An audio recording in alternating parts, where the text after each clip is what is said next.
সুষ্ঠু নির্বাচন নিয়ে সংশয় জামায়াতের। জানাবো বিএনপি, জামায়াত ও এনসিপির ঐক্যমত্য ছাড়া কি নির্বাচন সম্ভব, এবং সর্বশেষ জানাবো ভার্চুয়াল জগতে নাগরিকের নিরাপত্তা দেওয়া রাষ্ট্রের দায়িত্ব, বলছেন সাইফুল হক। শুনছিলেন সংবাদ শিরোনাম, এবারে বিস্তারিত। সুষ্ঠু নির্বাচন নিয়ে সংশয় জামায়াতের।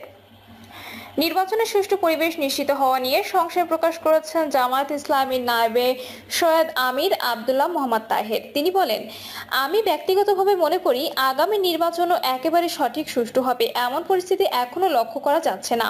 কারণ কোনো নির্বাচনী এলাকায় ইতোমধ্যে নানা সমস্যা দেখা যাচ্ছে। কিছুদিন আগে পাবনায় আটঘরিয়া এলাকায় জামায়াতের অফিসে অগ্নিসংযোগ করা হয়েছে, কিছু মারধরের ঘটনা ঘটেছে।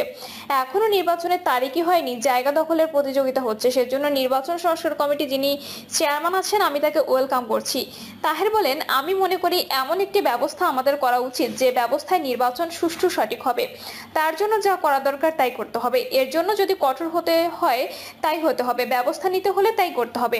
নির্বাচন উচিত সুষ্ঠু ও গ্রহণযোগ্য হতে হবে। নির্বাচন কমিশনের কাজও কিছুটা প্রশ্নবোধক মন্তব্য করেন তাহের। বলেন, নির্বাচন কমিশনের ভূমিকাও আমাদের কাছে কিছুটা প্রশ্নবোধক মনে হচ্ছে, কারণ কিছু ঘটনায় আমরা দেখেছি যে নির্বাচন কমিশন তার সঠিক পদক্ষেপ নিতে পারছে না। সেক্ষেত্রেও সরকারকে অনুরোধ করব তারা যেন খেয়াল রাখে নির্বাচনের বেশ আগেই যেন দেশের পরিস্থিতিটা লেভেল প্লেইং ফিল্ড যেটাকে আমরা বলি, সেটা তো ভোটের দিনের ইস্যু না, ভোটের অনেক আগের ইস্যু। সে কাজগুলো যেন সরকার শুরু করে।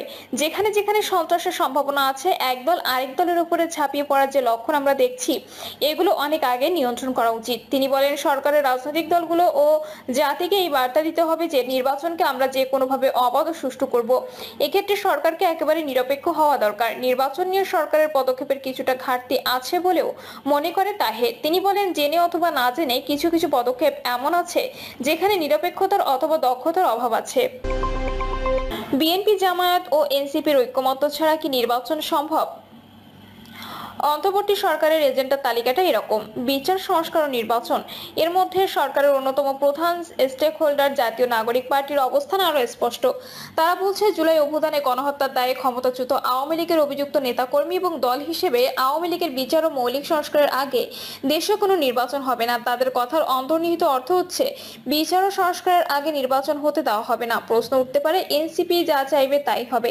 এই প্রশ্নের উত্তর আপনিও কম বেশি জানেন। প্রধান উপদেষ্টার দায়িত্ব গ্রহণের পর মোহাম্মদ ইউনূস একাধিকবার বলেছেন যে ছাত্ররা তাদের প্রাথমিক নিয়োগকর্তা। স্বাভাবিক হিসাব বা কাণ্ডজ্ঞান অনুযায়ী যিনি নিয়োগ করেন তিনি বহিষ্কারও করতে পারেন। যেমন আপনি যে প্রতিষ্ঠানে কাজ করেন সেই প্রতিষ্ঠানের মালিক বা আপনার নিয়োগকর্তা চাইলে আপনার চাকরিটা চলে যাবে। আর প্রধান উপদেষ্টা যে ছাত্রদের কথা বলছেন তারা জুলাই অভ্যুত্থানে নেতৃত্ব দিয়েছেন, এনসিপি তাদেরই দল। অতএব তারা যদি চান তাহলে সরকারের পক্ষে তার বাইরে যাওয়া কঠিন। প্রধান উপদেষ্টা কথাটি যদি প্রতীকী অর্থে বা ছাত্রদের গুরুত্ব বোঝাতে গিয়ে বলে থাকেন, তারপরেও এই বিষয়ে কোনো সন্দেহ নেই যে অন্তর্বর্তী সরকারের উপর এই দল এবং দলের নেতাদের প্রভাব অনেক। এমনকি তাদের দলের নামের সঙ্গে মোহাম্মদ ইউনূসের মন্তব্য রাজনৈতিক দলের নামের মিল রয়েছে। বিগত 11 সরকারের সময় তিনি যে দলটি গঠন করতে চেয়েছিলেন তার নাম ছিল নাগরিক শক্তি। যখন থেকে এটি জানা গেল যে বৈষম্য বিরোধী ছাত্র আন্দোলনের নেতারা রাজনৈতিক দল গঠন করতে যাচ্ছেন, তখন এই বিষয়ে কারো কারো ধারণা ছিল যে এই দলটি সরকার সমর্থিত বা সরকারের আশীর্বাদ পুষ্ট হবে। এমনকি তাদের দলের নামের সঙ্গে নাগরিক বা শক্তি শব্দটি হয়তো থাকবে। পরে সত্যি দলের নাম দেওয়া হলো জাতীয় নাগরিক পার্টি। সর্বশেষ 16 মে এই দলের যে যুব সংগঠনের আত্মপ্রকাশ ঘটেছে তার নাম দেওয়া হয়েছে জাতীয় যুব শক্তি। অর্থাৎ মূল দলে নাগরিক এবং দলের যুব সংগঠনের শক্তি শব্দটিকে তারা রেখেছে। এনসিপি যা চাইবে সরকারের পক্ষে তার বাইরে গিয়ে খুব বেশি কিছু করা কঠিন হবে। যেমন আওয়ামী লীগ আগামী নির্বাচনে অংশ নেবে কিনা সেই সিদ্ধান্ত আওয়ামী লীগকে নিতে হবে। প্রধান উপদেষ্টার এমন মন্তব্যের পরেও এনসিপির আন্দোলনের মুখে ঠিকই সরকার ট্রাইব্যুনালের বিচার সম্পন্ন হওয়ার আগ পর্যন্ত আওয়ামী লীগ ও তার সকল অঙ্গ সহযোগী ভ্রাতৃপ্রতিম সংগঠনের কার্যক্রম নিষিদ্ধ করেছে। অনেকের ধারণা ছিল বা বিএনপিরও দাবি ছিল যে আওয়ামী লীগের কার্যক্রম বা দল হিসেবে তাকে নিষিদ্ধ করার সিদ্ধান্তটি হয়তো ট্রাইব্যুনালের কোনো রায় বা পর্যবেক্ষণের আলোকে গৃহীত হবে। কিন্তু দেখা গেল প্রধান এনসিপির চাপেই সন্ত্রাস বিরোধী আইনে নির্বাহী আদেশে আওয়ামী লীগের কার্যক্রম নিষিদ্ধ করা হতো। সুতরাং ভবিষ্যতে আরো বিভিন্ন ইস্যুতে যেমন রাষ্ট্রপতির অপসারণ বা পদত্যাগ, এনসিপি যেভাবে চায় সেভাবে জুলাই বিপ্লবের ঘোষণাপত্র তৈরি এবং সংবিধান বাতিল, নির্বাচন কমিশন পুনর্গঠন, সংখ্যানুপাতিক নির্বাচন, একই সঙ্গে গণপরিষদ ও আইনসভায় নির্বাচন ইত্যাদি ইস্যুতে যদি এনসিপি আন্দোলন করে তোলে তখন সরকারের প্রতিক্রিয়া কি হবে তা ধারণা করা যায়। এরকম বাস্তবতায় আগামী জাতীয় সংসদ নির্বাচন সত্যি প্রধান উপদেষ্টার প্রতিশ্রুত ডিসেম্বর থেকে আগামী বছরের জুনের মধ্যে হবে কিনা তা নিয়ে বিভিন্ন রাজনৈতিক দল তা বটেই, সাধারণ মানুষের মনেও সংশয় রয়েছে। যদিও গত বৃহস্পতিবার লন্ডনের প্রভাবশালী পত্রিকা দ্য ইকোনমিস্টের এক প্রতিবেদনে বলা হয়েছে সব ঠিকঠাক চললে ডিসেম্বরে নির্বাচন হতে পারে। ইউনূস আশ্বাস দিয়েছেন 2026 সালে জুনের মধ্যে অবশ্যই নির্বাচন হবে, তবে তিনি নিজে তাতে অংশ নেবেন না। অবশ্যই কয়েকদিন আগে গত 11 মে আন্তর্জাতিক মাতৃভাষা ইনস্টিটিউটে এক আলোচনায় জাতীয় নাগরিক পার্টির আহ্বায়ক নাহিদ ইসলাম স্পষ্ট করে বলেছেন যে নির্বাচনে যাওয়ার আগে মৌলিক সংস্কারের যে রূপরেখা সেটি আমাদের সামনে স্পষ্ট করতে হবে। আওয়ামী লীগ নিষিদ্ধের দাবিতে বিচার কার্যক্রমে আমরা একটা অংশ এগিয়ে গিয়েছি। বিচারের রোডম্যাপটা যদি আমাদের সামনে সুস্পষ্ট হয় যে এটা কতদিনের মধ্যে সম্পন্ন হবে, সেটা জনগণের মধ্যে আস্থা তৈরি করবে। আর একই সঙ্গে সংস্কারের ঐক্যমত্যে আসলে নির্বাচনের জন্য আর কারো কোনো আপত্তি থাকার কথা না। স্মরণ করা যেতে পারে বিগত আওয়ামী লীগ সরকারের আমলে উন্নয়ন শব্দটিকে গণতন্ত্রের বিকল্প বা উন্নয়ন ও গণতন্ত্রকে মুখোমুখি দাঁড় করানো হয়েছিল। বিশেষ করে যখন নির্বাচনী ব্যবস্থাটি ধ্বংস করে দিয়ে বিতর্কিত নির্বাচনের মধ্য দিয়ে আওয়ামী লীগ দীর্ঘদিন ক্ষমতায় থাকলো এবং জনগণ যখন তার ভোটাধিকার থেকে বঞ্চিত হওয়ার সমালোচনা শুরু করলো, তখন তাদেরকে বলা হলো যে আগে উন্নয়ন তারপরে গণতন্ত্র। অন্তর্বর্তী সরকারের গত 9 মাসে সবচেয়ে বেশি উচ্চারিত শব্দ হচ্ছে সংস্কার।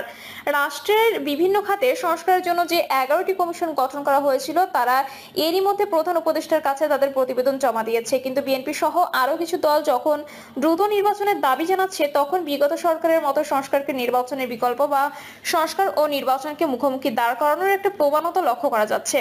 আর এই বিষয়টি নিয়ে সবচেয়ে বেশি চিন্তিত বোধ হয় বিএনপি, কেননা আওয়ামী লীগের অনুপস্থিতিতে এই মুহূর্তে তারাই সর্ববৃহৎ দল এবং তারা বিশ্বাস করে নির্বাচনে বিপুল সংখ্যাগরিষ্ঠতা নিয়ে জয়ী হবে।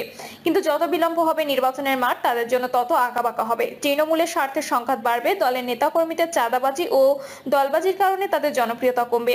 সেই শূন্যস্থান পূরণ করবে হয় এনসিপি, না হয় জামায়াত অথবা অন্য কোনো ইসলামিক দল, যেমন ইসলামী আন্দোলন বাংলাদেশ। এরকম একটা সংখ্যা হয়তো বিএনপির ভেতরে আছে, যে কারণে বিচার ও সংস্কারের কথা বলে নির্বাচন বিলম্বিত করার বিষয়টি নিয়ে বিএনপির শীর্ষ নেতৃত্ব চিন্তিত। গত 19 মার্চ রাজধানীর লেডিস ক্লাবে এক ইফতার মাহফিলে ভার্চুয়ালি যুক্ত হয়ে প্রধান অতিথির বক্তৃতায় বিএনপির ভারপ্রাপ্ত চেয়ারম্যান তারেক রহমান বলেন, বিএনপি সহ প্রতিটি রাজনৈতিক দল মনে করে সংস্কার ও নির্বাচন উভয়টি প্রয়োজন। সুতরাং সংস্কার ও নির্বাচনকে মুখোমুখি দাঁড় করার কোনো প্রয়োজন নেই।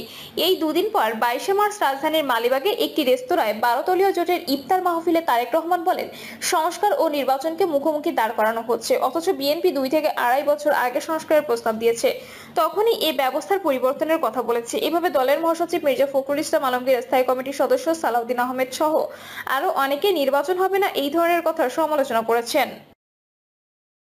প্রিয় দর্শক, এই ছিল এখনকার সর্বশেষ সংবাদ। আপডেট সব সংবাদ পেতে চ্যানেলটি সাবস্ক্রাইব করে